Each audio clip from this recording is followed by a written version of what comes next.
Hello and good morning, everyone. Welcome to this webinar. Indeed, as I think you all know, this is not just a webinar, this is a series. This is the introduction to a series of webinars where we will try to show you how the main capabilities of Microsoft Word can be boosted with requirements engineering capabilities. This will be the topics I will cover today. This is just kind of introduction to the main series, even if I will also present a quick demo at the end. About the company very quickly, Doro's company was established in 1999 as a spin-off of University Carlos III here in Madrid, blending software and systems engineering disciplines. We are still headquartered in Madrid with offices in Stockholm, a new office that was established by the end of last year in Boston, USA, and a special delegation in Tokyo. For you who know us for a long time, you are familiar perhaps with the old version 18, with our mythical and classical tools, RQA, RAT, VMP Studio, Knowledge Manager. Now, in this version 22, we introduced a brand new tool, which is the SES Engineering Studio. And this series of webinars will be dealing with this new tool, but in particular with an add-on that we have created for this tool on top of Microsoft Word. And this is the topic. So the idea is Microsoft Word is this proper tool to do requirements management? Yes, no.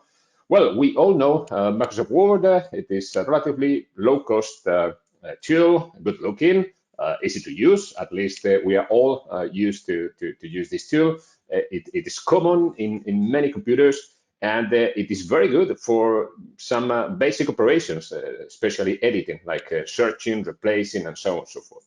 However, the bad news, of course, clearly it was not designed to manage requirements on it. So speaking about this, I would like to ask you during this webinar three quick questions. This is kind of a survey, a poll.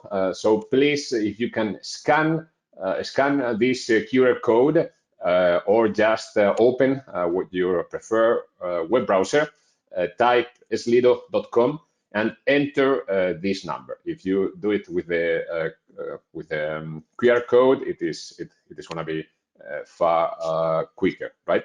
But if not, just open your browser and type the URL and type the ID of the pool. I already have from the previous broadcasting of this webinar, I already have some answers. So these are live together, the answers from today and the answers from last Tuesday when we first deployed this poll. So, well, it is clear that a lot of people that has never used Word as a requirements engineering tool. However, I think that similar to the previous day, using this in small projects is perhaps the winning option.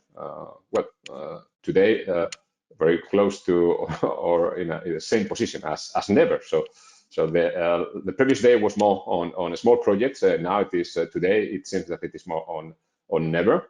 Okay, so let's try to. Wow, we have one answer with always. This is very nice.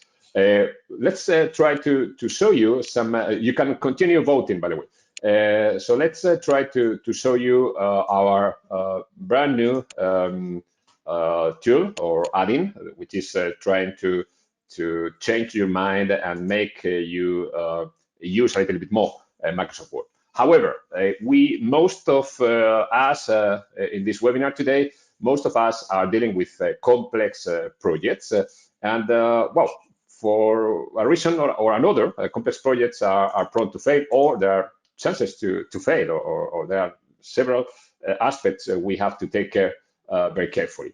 I like this paper by Michel Bauchet, 6 reasons why your projects fail and how requirements management can help.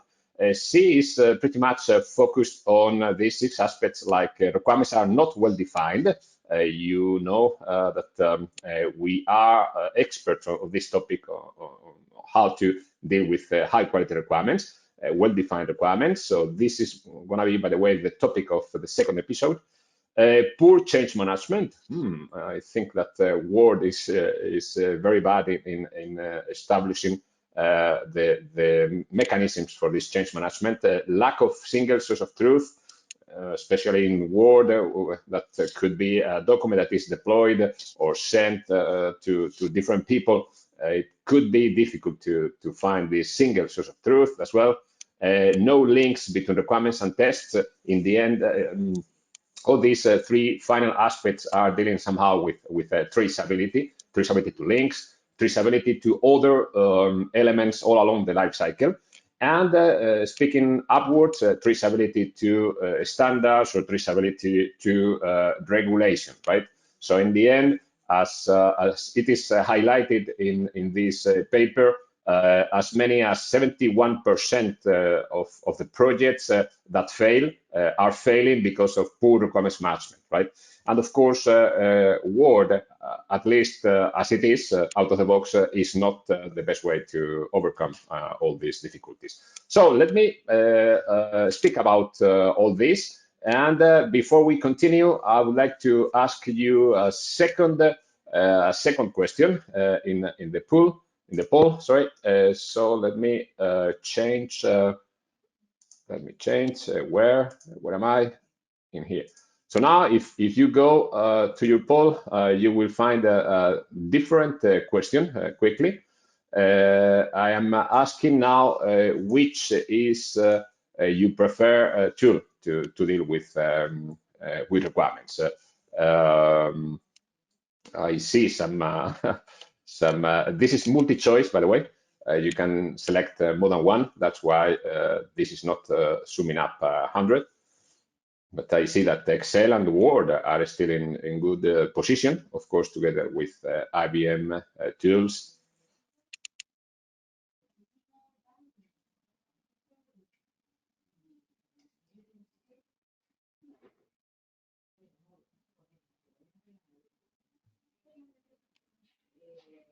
Nice. Wow, Excel is top top one. So in the end, it seems that perhaps something like a combination between Excel and Word put together in the same tool could be a nice option. And somehow this is what you will get as you will find all over this webinar. This putting together, or kind of putting together Excel and Word. Let me please continue, but I will change the question, and I will keep it right until the end. So I change to my final question. So now you don't have to refresh. It seems, I think it is automatic. Just let me know which are the most important requirements engineering capabilities that you miss when dealing with tools like Microsoft Word or even Microsoft Excel. I will keep it this poll open right until the end. So I follow with what to me are the 10 difficulties that I find when I deal with Microsoft Word. Number one, requirements are scattered across multiple documents. There are multiple copies. Requirements are not well identified within a single document. It is difficult to know where a requirement is starting, where a requirement ends, what is the ID, unique ID, managed in the proper way. So all these are very difficult in Word. Multiple copies of the same document, change control. How can I control the changes, or what is the atomicity of the change? Whenever I have a little change, the full document is changing because it is not possible to track changes at individual levels normally in Word. Managing traceability is of course something really difficult, and normally traceability cannot be accomplished since we don't have the limits of requirements and the IDs of the requirements. We can do it manually, but you all know that then impact analysis or traceability matrices and metrics are very hard to find. dealing with additional attributes, rationale, priorities, status. All this is very difficult when managing requirements in Word. Of course, in Excel it's a little bit easier, but at least in Word it is very hard. But especially the ideas behind filtering or sorting, all those operations are indeed very, very difficult. The visibility, so all this together makes that the visibility of the status of the project is very hard to find. Issue number 8, controlling the access to my documents. Who can have access to my document, in which way, read-only, full control, how to deal with concurrent access to the same document. All this is very hard, of course, in tools like Microsoft Word or Microsoft Excel. Reporting is very hard, and the capabilities for reuse of my requirements and also other additional elements is very hard. So to me, these are the top 10 issues that I find when I deal with Microsoft Word. What I see in your answers is yes, traceability is top one, together with link that are pretty much the same. And then some others with less values, but equally important, like well, change management, impact of changes, baselines, properties. So all these are the key aspects that you mentioned, and of course, a lack of KPIs as well. So that's very good. So as mentioned, the idea of this series of webinars is to introduce you a new tool, which is on top of Microsoft Word as an add-in, which is the add-in of the SES Engineering Studio, so that when you install this add-in, which is part of our suite of tools, you will find in your regular Word application, you will find a new menu, a new ribbon here, plenty of options here, as you will be discovering along this series of webinars. As I introduced you a little bit before, when dealing with this add-in, Microsoft Word is still there. Of course, the documental view will be there with all the capabilities that you all know in Word. And also, when you connect to the repository, to our repository for the all users of our tools, our repository is just our ontology, the same ontologies as in V18, or the evolution of those ontologies. And whenever you connect, you will find a kind of engineering view here in the right-hand side. All these panels can be drag and drop. You can put it in the other side, or on the top, bottom, or even if you have 2 or 3 screens, you can move between screens, so that this can behave a little bit more as a requirements management tool with columns, with attributes, with versions.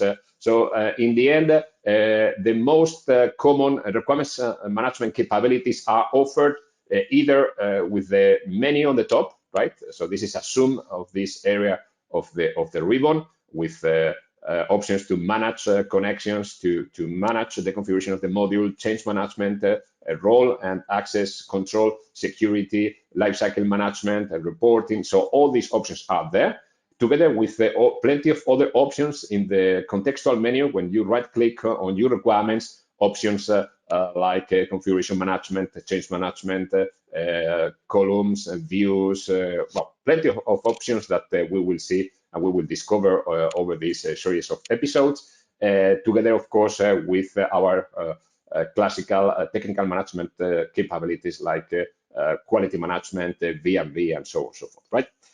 So quickly, the 9 episodes that we have created to present these capabilities will start today, where I will just show you how you can create a new requirements document in Word. Second episode will be focused on our those technical management processes, like mainly writing high quality requirements with the help of RQA and RAT, as in our previous versions. Then we will deal with parsing documents, especially for legacy documents, regulation, all this, how easy it is to parse even PDF documents that are coming from outside of our boundaries. Then managing requirements with track of changes, additional attributes, and visibility and the status that was mentioned before. By the way, the P's in red are the problems that I was depicting in the previous slide.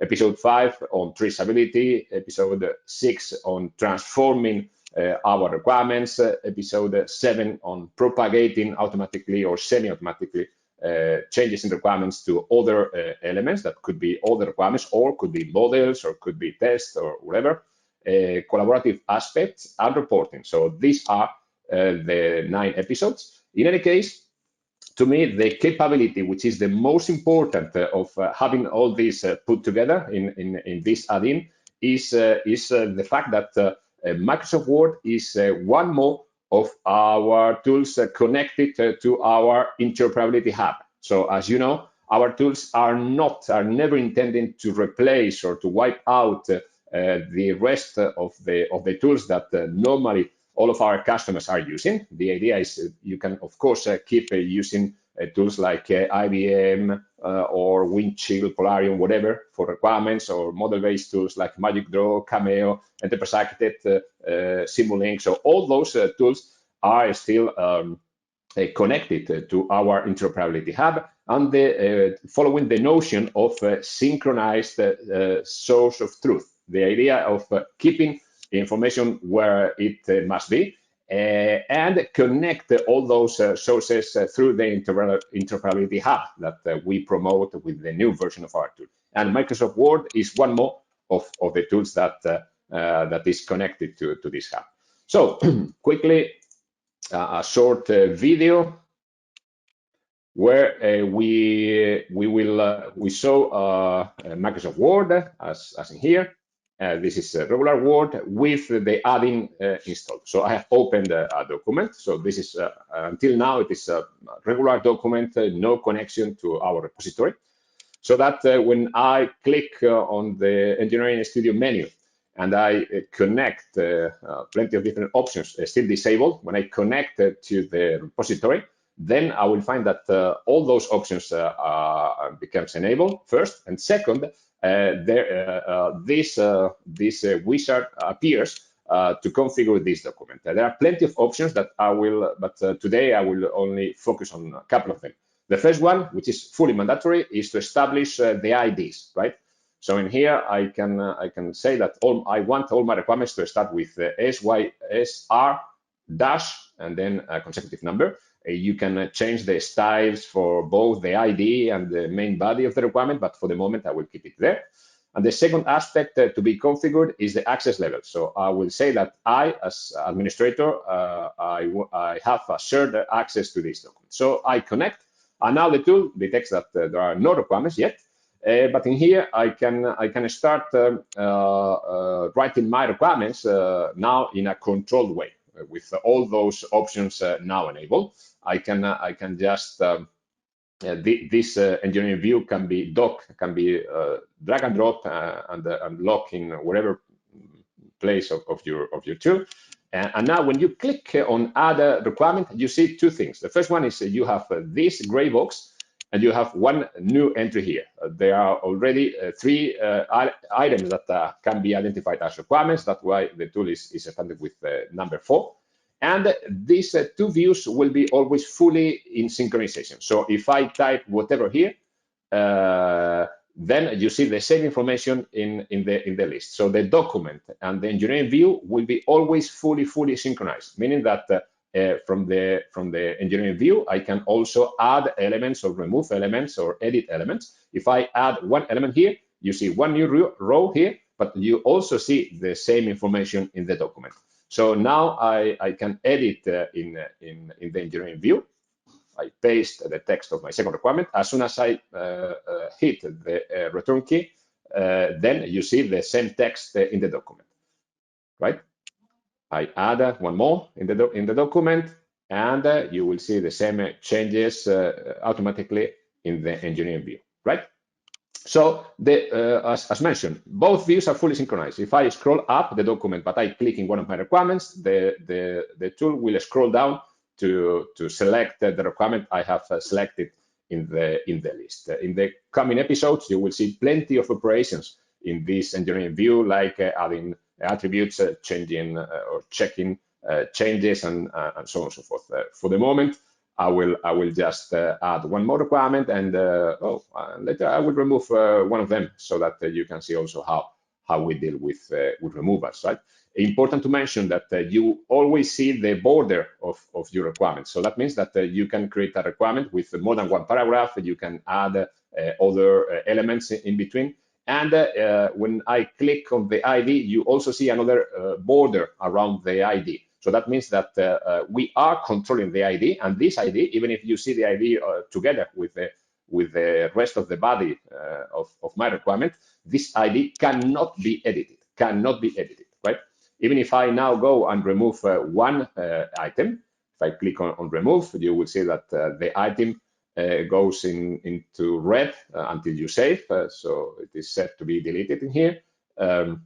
If I now go and add another requirement, this requirement will never be requirement number 5. The ID 5, even if my item has been removed, ID 5 cannot be reused, right? Attributes and other aspects in here that will be covered over the next episodes. And for the moment, just the idea, the notion of saving. When you save using this button, it is exactly the same as saving with the main save option. So the save in our engineering view is again fully synchronized with the main save, right? And now this information is in the ontology, and you can do, as you will see in the next episodes, plenty of operations like tracing and many others. And that's the end of this webinar. Now it is your turn for questions. And while you type, remember that you are muted, so you will have to type your questions in the box, right? In the chatting box. For those of you who have engaged with this episode, I hope to see you in 2 weeks. So second episode will be February the 14th and February the 16th, where I will focus on how our requirements quality quality checking and requirements support for high quality or writing support for high quality requirements are fully embedded into this Saline. Now, this will be, as I said, in 2 weeks. So now I hope you have questions. Yes, we Cecilia, have a question here. Oh, perfect. Thanks for the great presentation. I see there is the roles and users management configuration in the ribbon. Can we use Active Directory users and domains in this setting? Yes. In the configuration to control the access to the document, yes, Active Directory is one of the options. Okay. If instead of requirements, I want to extract information from an unstructured source, like legislation document or standard, would I be able to do so with the add-in? Yes, I think this is episode number 3, where we will show you how to parse more unstructured documents. Yes, episode 3. Okay, another one. I know you work from the requirements quality domain. Is the assistance you provide for writing requirements available here? Sorry, can you repeat, Cecilia? Can you repeat the question? I didn't catch. Is the assistance you provide for writing requirements available here? Yes, of course. This is the topic for our next episode. Yes. Okay. Can you force the renumbering of the requirement identifiers? There are a couple of tricks that will help on this. This will be covered in episode number 4, I think. Okay, so that would be all. Okay, thank you very much. I hope you enjoyed this session, and I hope you join me for more episodes on this add-in. Thank you very much. Have a good day. Bye for now.